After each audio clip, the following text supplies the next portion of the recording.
আসসালামু আলাইকুম ভিউয়ার্স, আমি হাসিবুল ইসলাম বাদশা E2SOFT সলিউশন ইউটিউব চ্যানেল থেকে সবাইকে স্বাগতম।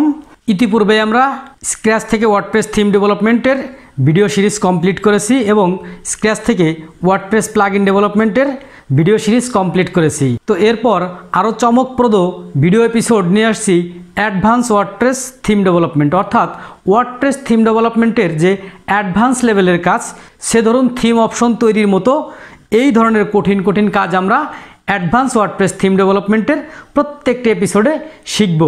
তো এই অ্যাডভান্স ওয়ার্ডপ্রেস থিম ডেভেলপমেন্টের কাজ যদি আপনি শিখতে চান বা করতে চান, তাহলে অবশ্যই আপনাকে মোটামুটি ভালো পিএইচপি মাইএসকিউএল এর কনসেপ্ট লাগবে। অর্থাৎ এর মধ্যে আমি অনেক পিএইচপির ফাংশন ইউজ করব এবং অনেক মাইএসকিউএল এর কুয়েরিও করব। সুতরাং এই বিষয়গুলো আপনারা এর আগে একটু দেখে নেবেন। আমার এই চ্যানেলেই পিএইচপি মাইএসকিউএল এর ভিডিও সিরিজ আছে, সেখান থেকে আপনি দেখে নিতে পারেন। তো চলুন শুরু করে দেই অ্যাডভান্স ওয়ার্ডপ্রেস থিম ডেভেলপমেন্টের ভিডিও সিরিজ। আজকে হচ্ছে অ্যাডভান্স ওয়ার্ডপ্রেস থিম ডেভেলপমেন্টের প্রথম এপিসোড। অ্যাডভান্স ওয়ার্ডপ্রেস থিম ডেভেলপমেন্টের প্রত্যেকটি এপিসোড যদি আপনি গুরুত্ব সহকারে দেখেন এবং সেই অনুযায়ী প্র্যাকটিস করেন, তাহলে আশা করা যায় ওয়ার্ডপ্রেস থিম ডেভেলপমেন্টের ডিপলি যে কাজগুলো আছে সেই কাজগুলো আপনি শিখতে পারবেন। তো শুরু করার আগে বলছি, আপনি যদি আমার চ্যানেল নতুন হয়ে থাকেন তাহলে অবশ্যই চ্যানেলটি সাবস্ক্রাইব করে রাখবেন আর পাশে থাকা বেল আইকনটি প্রেস করে রাখবেন, যাতে করে পরবর্তী এপিসোড মিসিং না হয়ে যায়। পূর্বে এ পর্যন্ত আমরা যে কাজগুলো দেখেছি সেগুলো হচ্ছে মূলত ওয়ার্ডপ্রেস থিম ডেভেলপমেন্টের বেসিক পর্ব হিসেবে আমরা ডিফাইন করেছি। এবার আমরা চলে যাব অ্যাডভান্স পর্বে, অর্থাৎ অ্যাডভান্স ওয়ার্ডপ্রেস থিম ডেভেলপমেন্টের মধ্যে কি কি কাজ থাকবে বা কি কি শিখবো বা কি কি জানবো, এই বিষয়গুলো নিয়ে আমরা অ্যাডভান্স থিম ডেভেলপমেন্টের বেশ কয়েকটি পর্ব বা episode step by step complete করব এবং একটি স্বয়ংসম্পূর্ণ অ্যাডভান্স লেভেলের ওয়ার্ডপ্রেস থিম ডেভেলপমেন্ট করব। তো এর জন্য আমরা আগে যে থিমটি তৈরি করেছিলাম সেই থিমটা আমরা একটু দেখে আসি। আমরা তৈরি করেছিলাম WP টিউটোরিয়াল নামে একটা থিমটা আমরা একটু অ্যাক্টিভ করি এবং আমাদের যে ভিউ এসেছিল সেটা আমরা একটু আবার দেখে নেই। আমরা দেখতে পাচ্ছি যে এই পর্যন্ত তৈরি করে আমরা এই বেসিক লেভেলের থিম ডেভেলপমেন্টের কাজ শেষ করেছিলাম। এবার আমরা অ্যাডভান্স লেভেলের থিম ডেভেলপমেন্ট শুরু করার আগেই যেই কাজগুলো দেখব সেটা হচ্ছে মূলত ওয়ার্ডপ্রেস থিম ডেভেলপমেন্ট করার জন্য এই থিমের মধ্যে বেশ কিছু required function, required style, required অন্যান্য ফিচার ফাংশান ইত্যাদি ইত্যাদি থাকে। তো এইগুলোকে আমরা রেডিমেড কোনো জায়গা থেকে নেওয়ার জন্য আমরা প্রথমেই গুগলে চলে যাব এবং গুগলে গিয়ে আন্ডারস্কোরস নামে সার্চ করব।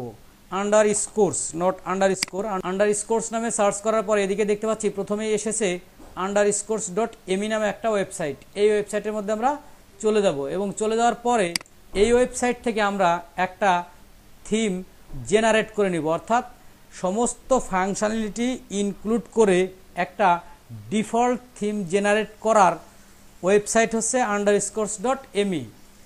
এরকম আরও অনেক ওয়েবসাইট আছে, কিন্তু এটা মোটামুটি সর্বজন স্বীকৃত এবং স্ট্যান্ডার্ড থিম ক্রিয়েট করার একটা ওয়েবসাইট। তাহলে এইখানে গিয়ে আমরা অ্যাডভান্স অপশনে ক্লিক করব এবং অ্যাডভান্স অপশনে ক্লিক করার পরে প্রথমে থিমের নাম দিব ADVANCED, অ্যাডভান্স WP টিউটোরিয়াল। আচ্ছা, আমরা আগে থিমের নাম দিয়েছিলাম WP টিউটোরিয়াল, এবার নাম দিলাম অ্যাডভান্স WP টিউটোরিয়াল। কেন নাম দিলাম? এবার হচ্ছে আমরা মূলত অ্যাডভান্স লেভেলের কাজ শিখব। তাহলে এরপরে হচ্ছে থিম স্ল্যাগ নিব। থিম স্ল্যাগ নেওয়ার সময় অ্যাডভান্স থেকে আমরা A নিব এবং তারপরে WP নিব এবং টিউটোরিয়ালের T নিব। এইটা হচ্ছে আমরা থিম স্ল্যাগ নিলাম। এরপরে আমরা অথর নেম দিব। অথর নেমটা আমার নেমই দিয়ে দিলাম, কারণ এটা আমি থিম ক্রিয়েট করতেছি। এরপর হচ্ছে অথরের URL, অথরের ওয়েবসাইট কি সেটা আমার ওয়েবসাইটে দিয়ে দিলাম। এরপর হচ্ছে ডেসক্রিপশন, আসলে থিমটা কি হবে, ডেসক্রিপশন হবে অ্যাডভান্স ওয়ার্ডপ্রেস টিউটোরিয়াল থিম। তাহলে আমরা ডেসক্রিপশন এখানে অ্যাডভান্স ওয়ার্ডপ্রেস টিউটোরিয়াল থিম নামে লিখে দেই। এরপরে একটা অপশন আছে এইখানে যে এই থিমটা দিয়ে কমার্স কাজ করবে কিনা এবং স্যাসিফাই কাজ করবে কিনা। আমরা মূলত কমার্সটাকে এখান থেকে চেকমার্ক দিয়ে দিব, কারণ আমরা কমার্সের কাজ এই থিম দিয়ে করব। এরপরে আমরা জেনারেটে প্রেস করব। জেনারেটে প্রেস করলে একটা থিম অটোমেটিক ক্রিয়েট হয়ে ডাউনলোড হয়ে যাবে। তো লেটস ক্লিক। হ্যাঁ, আমরা দেখতে পাচ্ছি AWPT নামে একটা থিম ক্রিয়েট হয়ে আমাদের এখানে ডাউনলোড হয়ে গেল। ডাউনলোড হয়ে যাওয়ার পর এই থিমটাকে আমরা এখান থেকে খুঁজে বের করব এবং খুঁজে বের করার পর এই থিমটাকে আমরা এখান থেকে এক্সট্রাক্ট করব। এক্সট্রাক্ট করে এখান থেকে আমরা সরাসরি আমাদের থিম ফোল্ডারের মধ্যে নিয়ে যাব।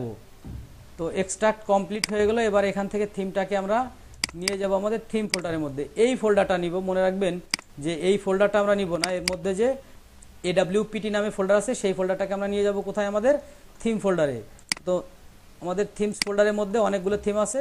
এরপরে এই থিমটাকে আমরা নিয়ে আসলাম, পেস্ট করে দিলাম এবং পেস্ট করার পরে এইটাকে এবার আমরা আমাদের অ্যাডমিন প্যানেল থেকে রিলোড করব এবং অ্যাক্টিভেট করব। তো এদিকে দেখতে পাচ্ছি যে অ্যাডভান্স WP টিউটোরিয়াল নামে যে থিমটা আমরা ক্রিয়েট করেছিলাম সেই থিমটা এখানে চলে আসছে। এখান থেকে আমরা অ্যাক্টিভেটে প্রেস করব।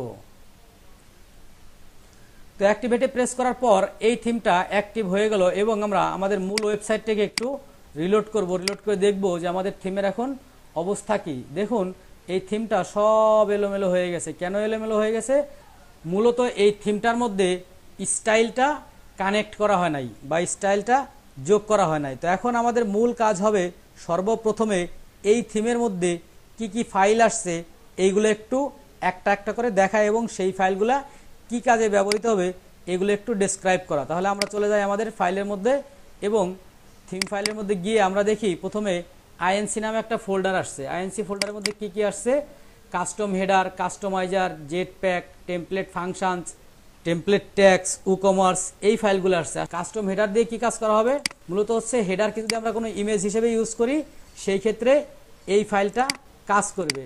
এরপর এটা হচ্ছে কাস্টমাইজার। কাস্টমাইজারটা আসলে কি হিসেবে কাজ করবে আমরা একটু কাস্টমাইজারে চলে গিয়ে দেখি। আমাদের এইখানে দেখতে পাচ্ছি কাস্টমাইজ নামে একটা অপশন আছে।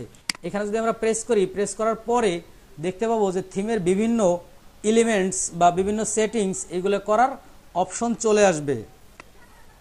আমরা এখানে দেখতে পাচ্ছি যে বিভিন্ন অপশন চলে আসছে। প্রথমে আসছে সাইট আইডেন্টিটি, এখানে সাইটের নাম এবং সাইটের লোগো দেওয়া যেতে পারে। যদি আমরা লোগো ইউজ করি তাহলে কি আসবে, আমরা এখান থেকে আমাদের যে লোগোটা আছে এটা একটু ইউজ করে দেখি যে আসলে কি পরিবর্তন হয়। এখান থেকে আমরা ক্রপ ইমেজ দিতে পারি অথবা স্কিপ ক্রপিং দিতে পারি। তাহলে স্কিপ ক্রপিং দিয়ে আমরা চলে গেলাম। চলে যাওয়ার পরে এই দেখতে পাচ্ছি উপরে এদিকে আমাদের ওয়েবসাইটের লোগোটা চলে আসছে।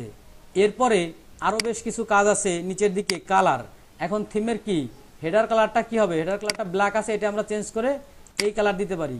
এবং এইখানে আরও নিচে যে কালার আছে ব্যাকগ্রাউন্ড কালারটা, এই কালারটা আছে আমরা চেঞ্জ করে এই কালারটা দিতে পারি। দেখুন ব্যাকগ্রাউন্ড কালার চেঞ্জ হয়ে গেছে। অর্থাৎ এখান থেকে হচ্ছে মূলত কাস্টমাইজের যে বিভিন্ন কাজ করা হয়, এই যে হেডারের ইমেজটা এখান থেকে দেওয়া যেতে পারে। এরপরে ব্যাকগ্রাউন্ড ইমেজ, পুরো ব্যাকগ্রাউন্ড একটা ইমেজ সেট করে দেওয়া যেতে পারে। এরপর হচ্ছে মেনুস, মেনুগুলো কি কি আছে সেই মেনুসগুলো। এরপর হচ্ছে উইডজেটস, আমরা যে আগে দেখেছিলাম উইডজেটস ক্রিয়েট করা এবং উইডজেটস কল করা। এরপর হচ্ছে home page settings. Home page settings হচ্ছে মূলত হোম পেজকে কি স্ট্যাটিক পেজ হিসেবে ডিসপ্লে করবে কিনা অথবা লেটেস্ট পোস্টগুলো আসবে কিনা। স্ট্যাটিক পোস্ট ডিসপ্লে করলে এরকম আসবে, লেটেস্ট পোস্টগুলো ডিসপ্লে করলে সবগুলো পোস্ট চলে আসবে। মূলত হচ্ছে এইখানে কাস্টমাইজার নামে যে ফাইলটা আছে এই ফাইলটা দিয়ে হচ্ছে এই সমস্ত কাস্টমাইজেশনের জন্য ব্যবহার করা হয়েছে। তারপরে এটা আমরা এখান থেকে কেটে দেই। এরপর হচ্ছে জেট প্যাক একটা প্লাগ ইনকে ইনক্লুড করা হয়েছে। এরপর হচ্ছে টেমপ্লেট ফাংশনস, টেমপ্লেটের বিভিন্ন ফাংশনস এর মধ্যে কল করা হয়েছে। টেমপ্লেটসের ট্যাগ কল করা হয়েছে এবং ই-কমার্সটা হচ্ছে ই-কমার্স নামে একটা প্লাগ ইন আছে যেই প্লাগ ইনটা দিয়ে ওয়ার্ডপ্রেসকে ই-কমার্স ওয়েবসাইট করা হয়। সেই প্লাগ ইনটা এখান থেকে ইন্টিগ্রেট করার কাজ এই ফাইল দিয়ে করা হয়েছে। এগুলো আমরা পরবর্তীতে কাজের সময় স্টেপ বাই স্টেপ দেখব। এরপর হচ্ছে জেএস মূলত হচ্ছে জাভাস্ক্রিপ্টের যে বিভিন্ন ফাইল সেই ফাইলগুলো ইনক্লুড করা হয়েছে। এরপর হচ্ছে ল্যাঙ্গুয়েজ ফোল্ডার, মূলত হচ্ছে ওয়ার্ডপ্রেস থিমকে ট্রান্সলেট করা যায়। এই ট্রান্সলেট করার জন্য হচ্ছে এই ল্যাঙ্গুয়েজ ফোল্ডার এবং awpt.pot এই নামে একটা ফাইল অটোমেটিক ক্রিয়েট করা হয়েছে। এটা আমরা পরবর্তীতে ট্রান্সলেট করতে পারবো বা অন্য কেউ আমার থিম ট্রান্সলেট করে তার নিজস্ব ল্যাঙ্গুয়েজে নিয়ে যেতে পারবে, এই জন্য এই কাজটা করা হয়েছে। এরপর হচ্ছে টেমপ্লেট পার্টস। আসলে টেমপ্লেট পার্টস হচ্ছে content.php, content none.php, content page.php, content search.php। মূলত হচ্ছে content.php তে হচ্ছে মূল যে কন্টেন্টগুলো বা লুপের মধ্যে কি কি থাকবে এই বিষয়গুলো এখান থেকে ডিফাইন করা হবে। এরপর হচ্ছে কন্টেন্ট নান। কন্টেন্ট নানে হচ্ছে মূলত কন্টেন্ট কিছুই না থাকলে কি ডিসপ্লে করবে সেই বিষয়টা। এরপর হচ্ছে কন্টেন্ট পেজ। দুই প্রকারের পোস্ট টাইপ ডিফল্ট থাকে, একটা হচ্ছে পোস্ট আর একটা হচ্ছে পেজ। এই যে পেজ যে একটা পোস্ট টাইপ, এই পোস্ট টাইপটা কীভাবে হবে সেটা এখান থেকে ডিসপ্লে করা হয়। এরপর হচ্ছে সার্চটা হচ্ছে মূলত ওয়েবসাইটের মধ্যে যদি কোনো কিছু সার্চ করা হয় তাহলে সার্চ করার পরে কি আসবে এটা হচ্ছে সার্চ পেজের মধ্যে ডিফাইন করা থাকে। এরপরে আমরা আবার ব্যাকে চলে যাই, এই দিকে যে ডট দিয়ে বিভিন্ন ফাইল আছে এই ফাইলগুলো আমরা ফেলে দিব। এরপর আছে 404.php। মূলত 404.php কেন আমরা একটু প্র্যাকটিক্যালি দেখে আসি। এইখানে চিন্তা করি যে আমরা একটা ইউআরএল যদি এরকম হতো তাহলে সার্চ করলে কি আসতো। দেখুন 404 এই যে এই বিষয়টা হচ্ছে 404 যে আপনি যে ইউআরএলটা খুঁজতেছেন বা যে ফাংশনটা খুঁজতেছেন যা পেজটা খুঁজতেছেন সেই পেজটা যদি না পাওয়া যায় সেই ক্ষেত্রে কি আসবে এটা হচ্ছে 404 থেকে ডিফাইন করা হয়। এরপর হচ্ছে archives.php। archives.php-টা হচ্ছে মূলত আমরা যে পোস্ট করেছিলাম সেই পোস্টগুলা আর্কাইভ আকারে দেখানোর জন্য। এই যে এইখানে যদি আমরা ডেটের উপর ক্লিক করি ডিসেম্বর 2017 বা শুধু 17 উপর আমরা ক্লিক করি তাহলে দেখতে পাবো 17 সালে যে পোস্টগুলো করা হয়েছে সেই পোস্টগুলোই চলে আসছে। এই বিষয়টা হচ্ছে আর্কাইভ ফাইল থেকে ডিফাইন করা হয় যে এই নির্দিষ্ট ডেটে বা নির্দিষ্ট সালে কোন পোস্টগুলা করা হয়েছে সেই পোস্টগুলোর উপর কাজ করবে। এরপর হচ্ছে comments.php। comments.php হচ্ছে মূলত আমরা যদি একটা পোস্টে চলে যাই এবং পোস্টে যাওয়ার পর নিচের দিকে এসে দেখবো এখানে কমেন্টস করার অপশন আছে। এই যে কমেন্টস করার অপশনটা এর মধ্যে কি কি থাকবে, কি কি ইনক্লুড থাকবে এবং কিভাবে কমেন্ট করতে পারবে এই প্রসেসটা হচ্ছে এই ফাইলের মধ্যে ডিফাইন করা আছে বা দেওয়া আছে। এরপরে হচ্ছে footer.php। আমরা বেসিক এপিসোডের গুলোর মধ্যে দেখেছিলাম যে footer.php-র কাজ কি, এটা নিয়ে আর আমি কথা বলছি না। functions.php-র কাজও আমরা বেসিকভাবে দেখে এসেছিলাম। functions.php-তে হচ্ছে মূলত বিভিন্ন ফাংশনসগুলো থাকবে, এই থিমের যত ফাংশনস আছে এই ফাংশনসগুলো এই ফাইলের মধ্যে থাকবে। এরপর হচ্ছে header.php ফাইলের মধ্যে কি থাকবে আমরা আগেই বেসিক এপিসোডের মধ্যে সম্পূর্ণ বর্ণনা এবং প্র্যাকটিক্যাল দেখে এসেছি।